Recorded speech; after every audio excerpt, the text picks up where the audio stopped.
পেহেলগামে তিক্ত অভিজ্ঞতা কেন বলছি, পাঞ্জাব, শ্রীনগর, কাটরা সমস্ত জায়গায় আমরা ভীষণ ভালো ঘুরেছি, ভীষণ ভালো মানুষজন, আতিথেয়তা খুব ভালো। কিন্তু পেহেলগামে এসে আমাদের মনে হয়েছে আমরা কোনো একটা অপরাধ করে ফেলেছি।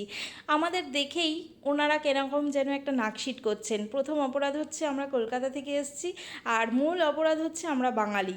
এই ব্যাপারটা কিন্তু খুব ভালো করে ফিল করানো হচ্ছিল যে আমরা বাঙালি, কিরকম একটা বাজে ব্যাপার। তো যাই হোক, একটা রাত আমাদের এখানে থাকতেই হবে, এখানেই যেহেতু আমাদের বুক করা ছিল। আর এখানকার হোমস্টেগুলোর বিশেষ কিছু নিয়ম আছে, সেগুলো যাওয়ার পরেই এখানে জুতো রাখবেন না, জুতো পরে ভেতরে ঢোকা যাবে না, জুতো একেবারে বাইরে রাখতে হবে, ভেতরে কোনো রকম খাবার খাবেন না, ঘরের ভেতরে খাবার এলাও না, ঘরের ভেতরে বাইরে খেতে হবে। হোমস্টের বাইরে আমাদের জন্য একটা সিটিং অ্যারেঞ্জ করা হয়েছিল, আমাদের বলা হয়েছিল সেখানেই খাবার দাবার সেরে নিতে। তো দুপুরবেলা রোদ্দুর ছিল, সেখানে সবাই মিলে খুব ভালো পিকনিকের মতো বসে তো হই হুল্লোড় করে খেয়ে নিয়েছিলাম। রাত্রেবেলা দেখছি প্রচণ্ড ঠান্ডা বাড়ছে, তো সবাই মিলে অবজেকশন করলাম যে রাত্রেবেলা বাইরে আমরা বাচ্চা কাচ্চা নিয়ে খেতে পারবো না। তো আমাদের যিনি ট্যুর অর্গানাইজার ছিলেন তিনিও গিয়ে হোমস্টের মালিককে রিকোয়েস্ট করলেন। তখন তিনি একটি ড্রয়িং রুমের ব্যবস্থা আমাদের করেছিলেন যে এখানেই এই রুমে বসেই আপনারা সবাই ডিনারটা সেরে ফেলতে পারেন। বাট আমরা যখন ডিনার করছিলাম উনি বা ওনারা কীরকম অদ্ভুতভাবে আমাদের মুখের সামনে বসে আছে, আর কীরকম অদ্ভুত দৃষ্টিতে আমাদের দেখেই চলেছে আমরা কি খাচ্ছি, কিভাবে খাচ্ছি, কি একটা বাজে কাজ করছি এরকম একটা ফিল করাচ্ছে আর কি। কিরম অদ্ভুতভাবে একটা তাকিয়ে আছে।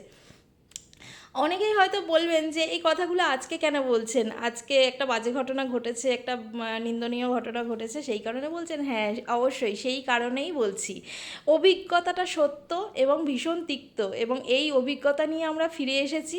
আমরা নিজেদের মধ্যে আলোচনা করতে করতে ফিরে এসেছি, নিজের পরিবারের লোকজন বা আমাদের সঙ্গে আরও যারা ছিলেন আমাদের সহযাত্রী ট্যুরের আরও 20-22 জন, আমরা সবাই এই আলোচনাটাই করতে করতে বাড়ি ফিরেছিলাম যে কী কুক্ষণে আমরা পেহেলগামে আসতে গেলাম, অন্যান্য সব জায়গাগুলো ভালো ছিল।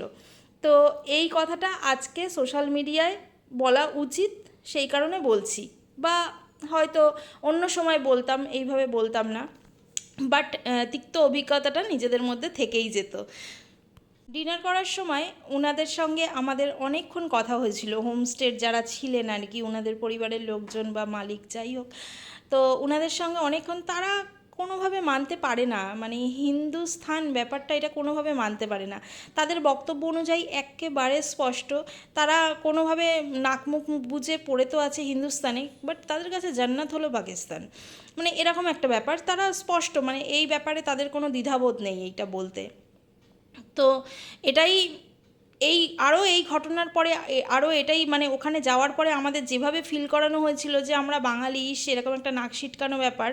আর তার থেকে বড় কথা, ওখানে আমরা বাচ্চাদেরকে নিয়ে গিয়ে এত বড় একটা ভুল কাজ করেছি। ওখানে হোমস্টেতে ঢোকার পরে আমাদেরকে বলতে হচ্ছিল এখানে জোরে হাসবে না, জোরে কথা বলবে না, এখানে খেলবে না, এখানে জুতো পরবে না, ভেতরে পায়ে ঠান্ডা লাগুক জুতো পরতে পারবে না, এখানে জোরে কথা বলবে না, ফ্লোরে দৌড়াবে না, অনেক রকম বিধিনিষেধ। তারা হোমস্টে বিজনেসটা কন্টিনিউ করার জন্য অ্যালাউ তো করছেন সব রকম ট্যুরিস্ট, বাট জানি না সবাইকে এইভাবে ঠিক তারা বিরক্ত করেন কি না।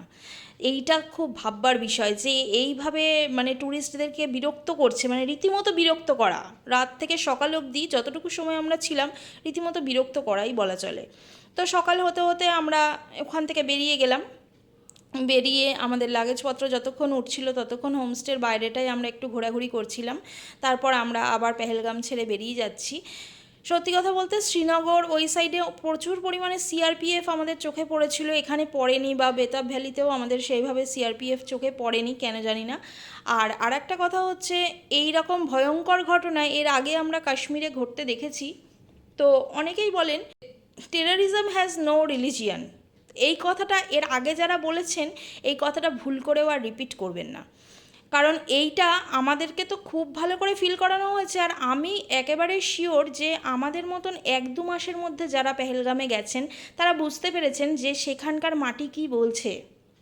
মাটি কিন্তু গরম, ঠিক আছে। তারা বাঙালিদেরকে কিভাবে ট্রিট করছে, তারা 1-2 মাসের মধ্যে যারা গেছে তাদেরকে যথেষ্ট পরিমাণে ফিল করানো হচ্ছে কীরকম একটা থমথমে পরিবেশ বাঙালিদের জন্যই শুধুমাত্র। আর আমার এই কথাগুলো যাদের আপত্তিকর মনে হবে, যাদের মনে হবে যে এই কথাটা ভীষণ বড় একটা ভুল বলা হয়ে গেল, তারা আমার ফ্রেন্ড লিস্ট থেকে দূরে থাকলেও আমার সত্যি কথা বলতে কোনো রকম অসুবিধা হবে না, তারা দূরে সরে যাবে।